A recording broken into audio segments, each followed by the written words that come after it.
first of all, here is Ula Abu Amsha. Can you say hello, Ula? Everybody sees you. Exactly. So Ula is a member of the RESI working group on education in emergencies. And she is also the coordinator for learning and development at the Interagency Network for Education in Emergencies. Ula has a PhD in computer science, and she used to be a professor in Syria. Since 2012, when she left Syria, she has been working on education in emergencies. So that's a very short summary of her curriculum vitae, which is much broader. She's been working in many different countries. And thanks to Ula, we also have the great pleasure to have the second organizer and speaker of today's orals with us. That is Isabella Rega. She's a professor of digital media for social change at the Bournemouth University. And Isabella has been active in the Interagency Network for Education in Emergencies as well as a co-chair of the Distance Education Working Group. And she has been publishing articles and co-authoring a book presenting her research on the topic. So we see that Ula and Isabella both have rich professional paths with involvement in many countries in the Global South. Both have been involved in the INEE, and I also know that both have worked at the Jesuit Worldwide Learning. And I think someone else is here from Jesuit Worldwide Learning today. So I wonder actually where Isabella and Ula met, and maybe they will let us know later on. And now I would like to hand over to Ula to dig into the program and wish us all a great experience. Yeah, thank you very much, Beatrice, for the introductions and for giving us the chance to organize this, let's say, this meeting and this session with members who are interested in education and specifically in education emergencies. And it's not secret that Isabella and I were previous colleagues at Jesuit Worldwide Learning, and we have today the chance to have also Magdalena with us, joining from JWL. We will talk about the great work of this organization as an example, and this Isabella will bring this forward in the second part of this this meeting. And now maybe I will start by setting the scene so that Isabella walk us through how transformative higher education can be and where blended learning comes in this equation. So let me first share my screen.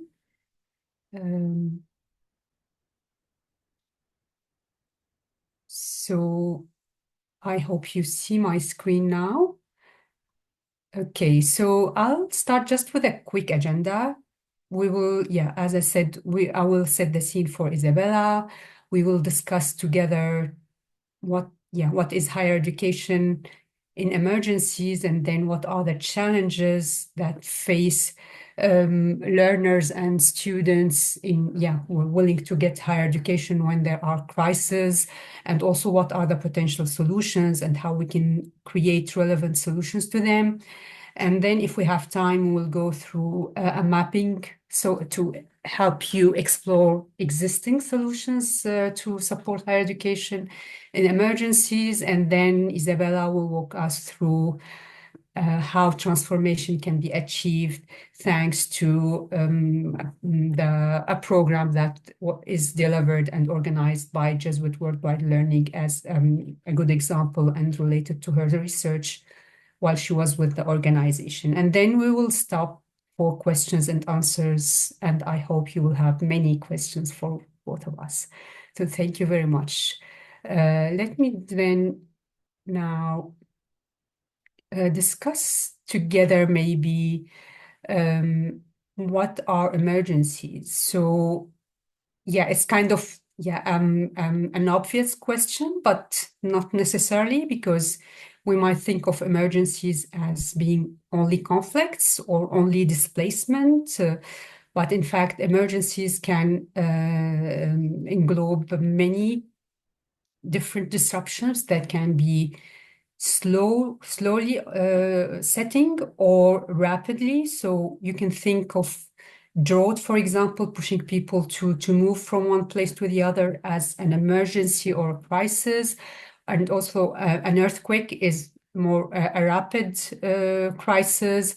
Health crisis, you remember that when, with COVID, education became really in emergencies in almost all the countries of the world at different levels and for different reasons. And the solutions to make sure that children continue their education were very different from one place to the other. So when we talk about emergencies, you can consider all the types of crises, including now the climate crisis related, the related situations that are also types of, let's say, we call them environmental crisis. So all these situations can negatively impact education and require specific responses to be adapted to the new situations. And it happens that today we will rather focus on solutions for refugees, but it doesn't mean that it's only for refugees. So just, I wanted to highlight this at the beginning so that we are clear on what is higher education in emergencies. So a second point that I would like to also differentiate is the difference between tertiary education, higher education, and technical, vocational, and training. So today also we are focusing on higher education. So let's say education that is in general provided by universities and colleges, and that follows secondary education. So this is what we call post-secondary education. But we should not forget that at this level also we have the technical and vocational education and training. And also today we will rather focus on higher education, so solutions and programs offered by universities and similar organizations to support students who are willing to get university degrees. So this is only a focus for today because we cannot cover everything, but doesn't mean that the other parts are not as important. So maybe, I stop here. I'll maybe start with a discussion with you. You can add this in the chat or just raise your hand and speak. So when we talk about higher education, don't look at the slide because I think it's good to reflect together. When you think about a university students, what are the characteristics, or what is the common profile for a university student for you? Just, maybe you raise your hand or you add in the chat and I'll have a look at your responses.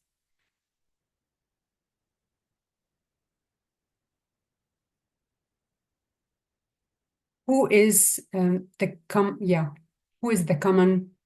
university students for you? Yes, Pisala, please. Yes, to me, I see a university student as someone who has undergone the basic or has had the basic education, which is the primary and that of the secondary level, and seen as a matured mind. Yeah. And how old would these students be? Yeah, possibly with the trend, especially in Nigeria here, most people at the age of 16, 17, they've started gaining admission into the higher education here. Okay. Unlike compared to those days where you have to reach 18, 19, 20, even older people. But of recent now, people of 16 years old gain admission into universities. Yeah, thank you, Bisala. I see, other responses in the chat, so thank you for sharing.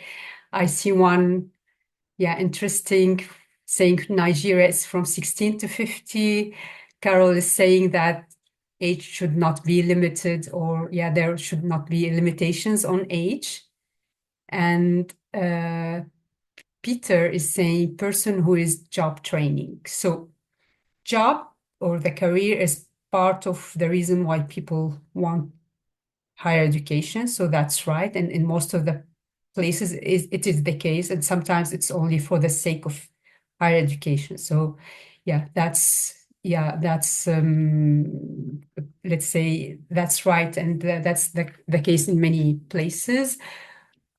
Okay, Elsa saying that, yeah, high school leavers and okay. So you see, mainly you think about people, about, let's say, young learners.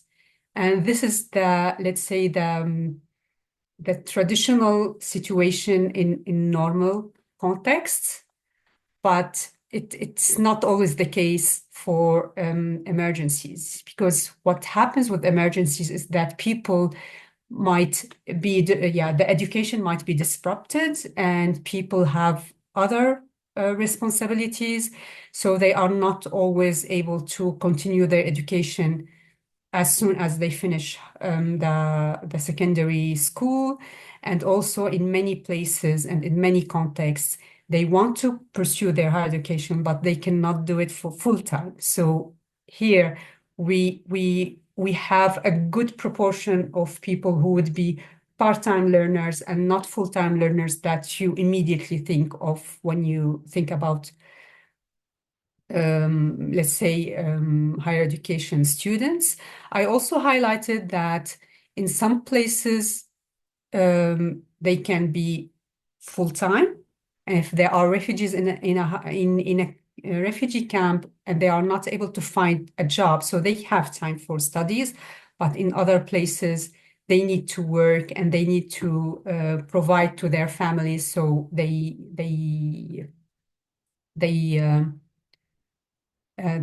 are rather part-time learners. And if we ask Magdalena, she will tell you that most of the students at JWL are really part-time learners. So as I said, we focus a little bit more on refugee in this presentation because just by example. If you are aware of the efforts of the UNHCR to support higher education, you will see the, let's say, the gap. So here we have the figures, we have the data to see how the discrepancies between refugee learners and between the other people in the let's say in out of crisis countries. In general, the global average for access to higher education is 42%. And back in when I started to work in higher education, this percentage back in even 2014 and 15, it was below 100%. So this is why UNHCR set a target a few years ago. It started in 2019 as a commitment, and the program is called, or the target is 15 by 30. It means that the target is to achieve 15% of refugee students accessing higher education by the year 2030. So this is really a target kind of to bridge the gap between the refugee population and the other population having access to higher education. Today we made a progress, so we moved from 1% to 7%, and so we need to double this in almost 5 years now. So now I hand it over to Isabella and to discuss all together. So why do we focus on higher education emergencies and why it's important to provide higher education emergencies? So I'll stop here and maybe hand it to Isabella. Please, over to you. I'll mute myself. Thank you, Ola. Yes, as Ola said, higher education in emergencies gained a momentum in the last years. Usually, when we talk about education in emergency, initiatives focus on primary and secondary educations, but the UNHCR said those targets that Ola just presented, and more initiatives are focusing on providing higher education in emergency contexts. So before thinking about the challenges, the possible solutions of providing higher education and blended higher education in this context, we wanted to reflect a little bit with you about the rationale, so about reasons why you think it is important to provide higher education opportunities in emergency contexts, and if you want to think about forced displacement in particular. We have prepared Canva whiteboard, or if you can click on it, and maybe Nadine, if you can write in the chat the address for the Canva. You will have, we have some sticky notes already prepared, and we can go on preparing sticky notes while you will be writing. What we will ask you to do is to take a sticky note and add for each sticky note one reason why you think higher education or providing opportunities for higher education in emergency is important. Wow. I don't know if it's all already writing, but someone is already writing. The idea is that you have, so that you put one reason per sticky note. So just use one sticky note per reason. And we have, 10 minutes to focus on this and to reflect about different reasons that you may find. And then we will continue the discussion and see what emerged. If you don't have a way to write into Canva, don't worry, write in the chat, and then we will translate your chat message into a sticky note. So 8-10 minutes now for this exercise. So you can duplicate the sticky notes if there are not enough. I can create as many as you want. So you see my name because I create them, but as soon as you write, you will, if you are logged into Canva, we'll see your name, or otherwise you will have a cute pet or animal name. It's fine. So it will be anonymous. So if you want, you can sign your additions.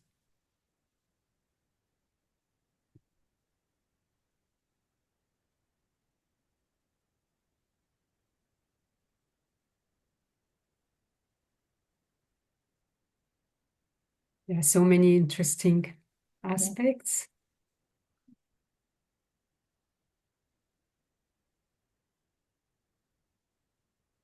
I see the point about the Syrian students and Sudanese students waiting for the war to end. And here maybe I allow myself to speak and to share that maybe the awareness of the importance of higher education started with the Syrian crisis in 2011. Because when Syrian refugees started to flow into the neighboring countries, many of them were, university students, and they were confronted with the issue of, they wanted to continue their education, and became very challenging for them to continue that in Turkey or Lebanon and Syria. And then UNHCR realized that this was really a need of a good group or an important group of the Syrian refugees. And this is how it started a little bit to attract more attention.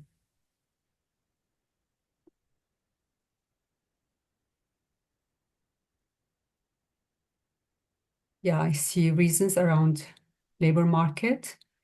Isabella, I'm speaking, but you can comment yourself. I don't want to monopolize. No, yes, and I see that, yeah, you already mentioned protracted displacement, and like there are reasons about, not having lives in standby. And I already see that some of you are linking this with, it's not just about the individual and the possibility the individual has, but it is a benefit for the whole community. Also in terms of recovery, pace building, and stability. So it's important in terms of the long-term effect that higher education can bring to these contexts. Yes, I see. This is another one that someone mentioned that is a right. Yes, access to education, access to quality education is a human right, and yeah, you spotted on as well. Someone is mentioning that that's a key for integration into the host country. And I would also add, in case the crisis ends, is also key to rebuild and reconstruct in the country of origin. Yeah, someone mentioned the UN slogan, which says "Leave no one behind." That is linked to education as a human right.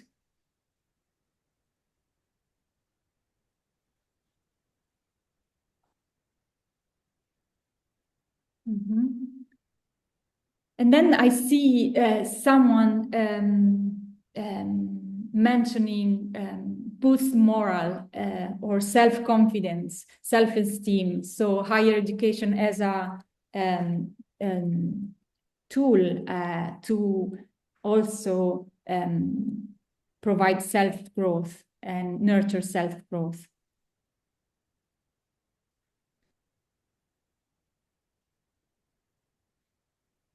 Yeah, Miriam is also adding sorry, 2 points. Sorry? Mariam has added in the chat. So it's about bridging gaps between learners in emergency and crisis-free context. I'm copying that. And also about the psychological stability of displaced persons, which is very important also. That is linked with what we were saying about self-esteem, self-confidence, boosting moral. I see another important one that is linked to the labor market. So providing skill and knowledge at individual level is necessary to enter the labor market.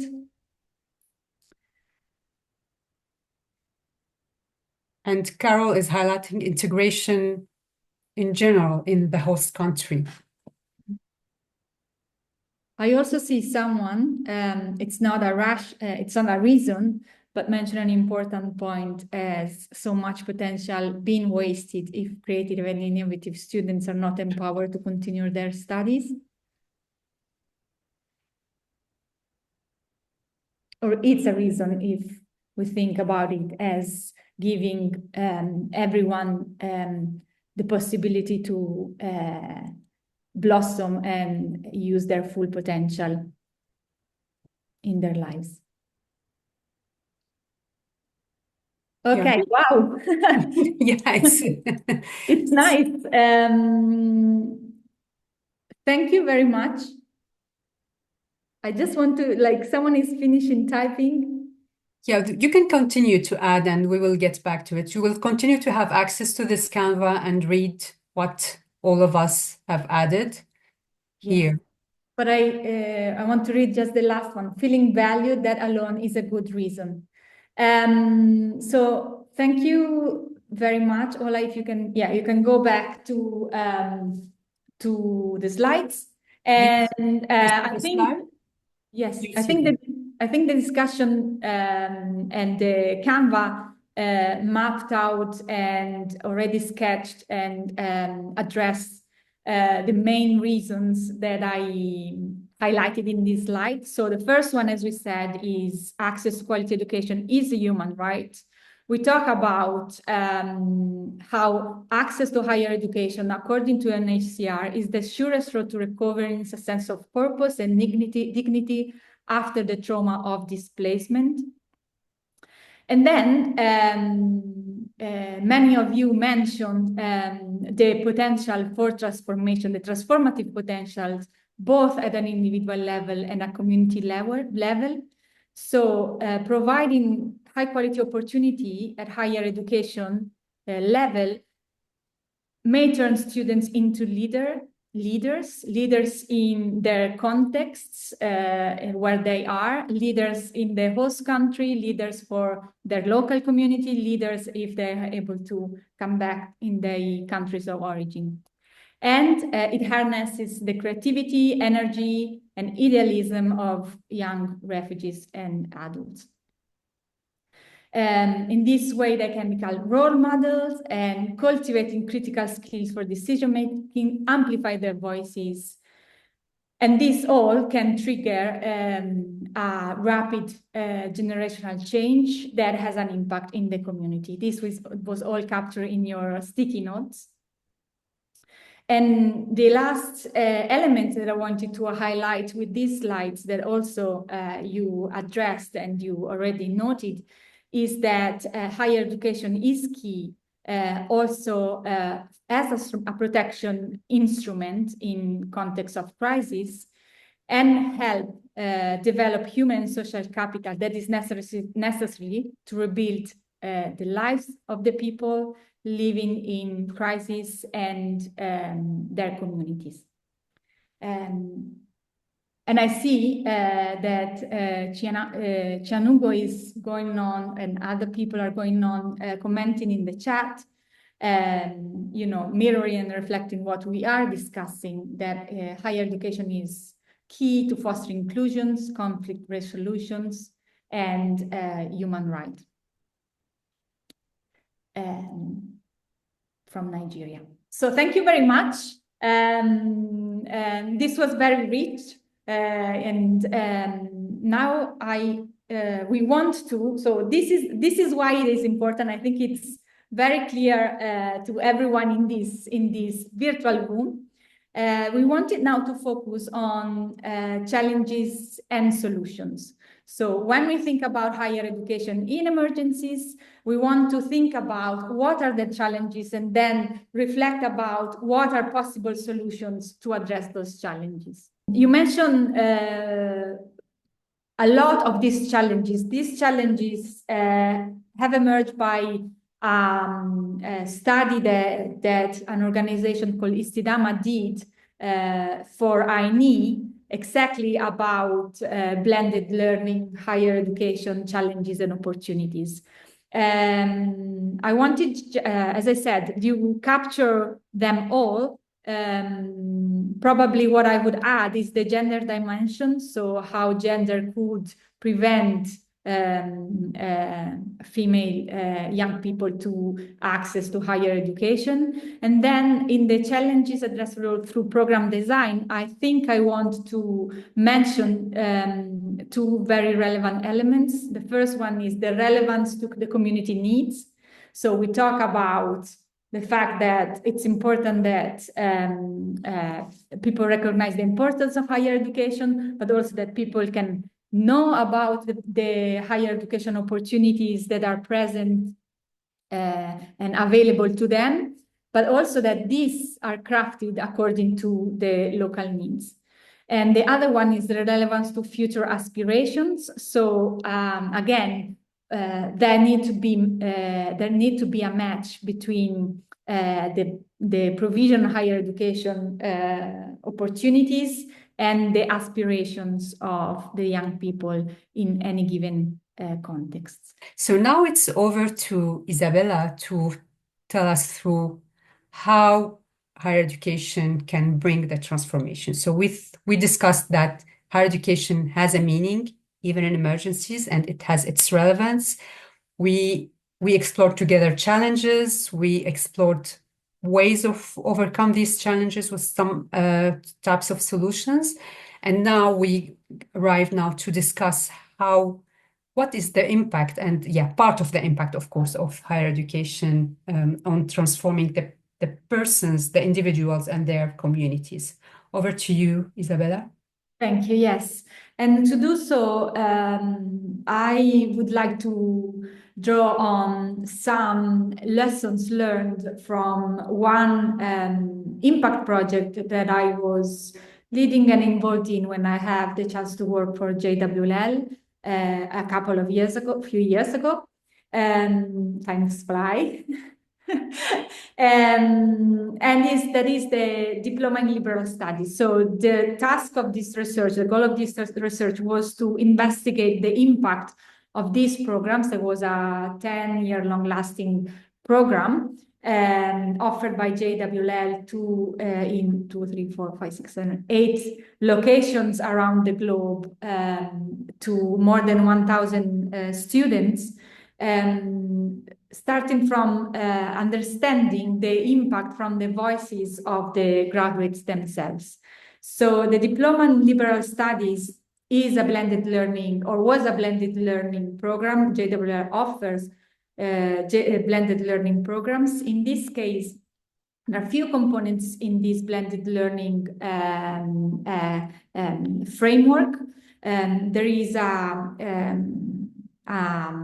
some online materials that can be accessed for individual studies. There is a global classroom where the students meet online with peers from other countries to discuss tasks and doing exercise or discussions related to the topics of that week. There are weekly or bi-weekly meetings with the local facilitators to localize the learning experience, and there is an online tutor that is, or more than one, that is in charge of overseeing the global classroom and the dynamics of the global group. This diploma was accredited by Regis University, and as I said, lasted for 10 years. So during this impact study, what we did was to interview more than 100 graduates from several locations in which the diploma was offered, and discuss with them about what's the impact that this course had on their lives and on the lives of their communities. So what I wanted to show here, to highlights here, if you go to the next, you see the link there on the report if you want to know more about the impact study itself. What I wanted to do now, if you go to the next slide, Ola, is to discuss this in this framework that in which we condensed the impact that the graduates narrated to us. So we could say that the framework is based on 3 main pillars: savoir, knowledge, savoir-faire, skills, and savoir-être, attitudes, or as they are called by the European Union, existential competencies. So in this case, we called the savoir-être bit element existential competencies. So if we focus on knowledge and skill, we see that the graduates reported that a series of obviously hard skills related to the course and the content and the curriculum they were studied, but also a series of soft skills that they acquired during their learning. And one of the most critical one is critical thinking. And they reported how this was really a mindset shift. This starting to think critically and to be able to promote, to problem solving, to adapt to the challenges, to being autonomous, and how this shift, mind shift, boosts their self-confidences.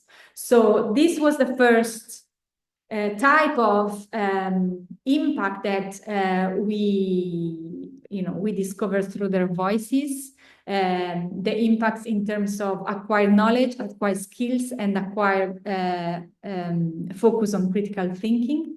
Next slide, please. Then they mention in terms of Sauer-et or existential competencies, 3 interlinked competencies: leadership, intercultural and interreligious sensitivity, and sense of community. So through through the programs, what they reported is that they become more confident as leaders and servant leaders in particular.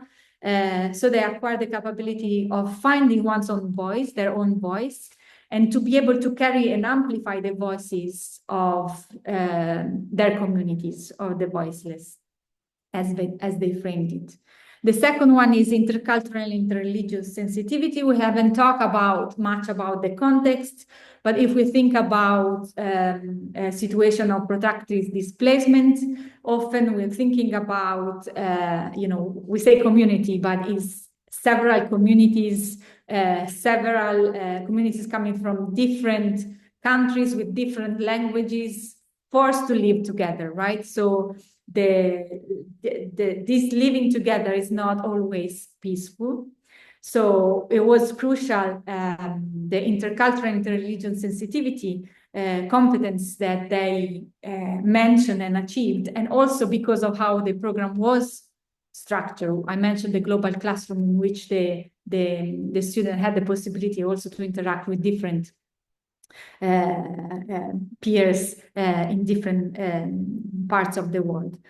And the third one was a sense of community. Again, this is linked to intercultural and interreligious sensitivity, because what happened is that their idea of their community expanded. So it was not just connected to the ethnic boundaries or religious boundary, but was really like expanding.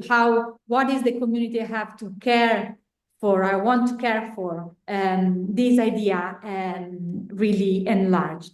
And then the third one, the third element of this framework that is self-empowerment. Next slide, Ola, please. And community empowerment. And we see how graduates talk about it in an interdependence mode. So the fact that they are able, with the skills, knowledge, and competencies acquired to empower their community, also is something that make them feel self-empowered. And all these process build and create self-confidence. So I just summarized in 5 minutes, 140 pages impact study. But I wanted just to finish saying that I think it's very clear how all these components link back very neatly with our first exercise. It was about the rationale, why it is important to offer high quality, higher educations opportunities in emergency contexts, because these slides or this summary highlights all the elements we were talking about: societal impact, individual impact, and how these are interrelated and nurture more inclusive, cohesive societies, and the possibility to rebuild connections and communities. I have, because I said this was about the voices of the graduates, I just want to read out loud quickly 2 quotes among the hundreds that we collected.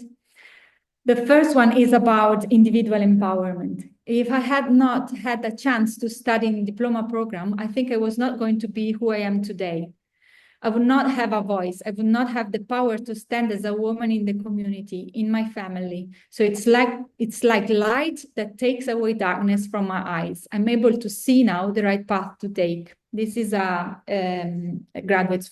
female graduates from Kakuma. The next one is about community empowerment.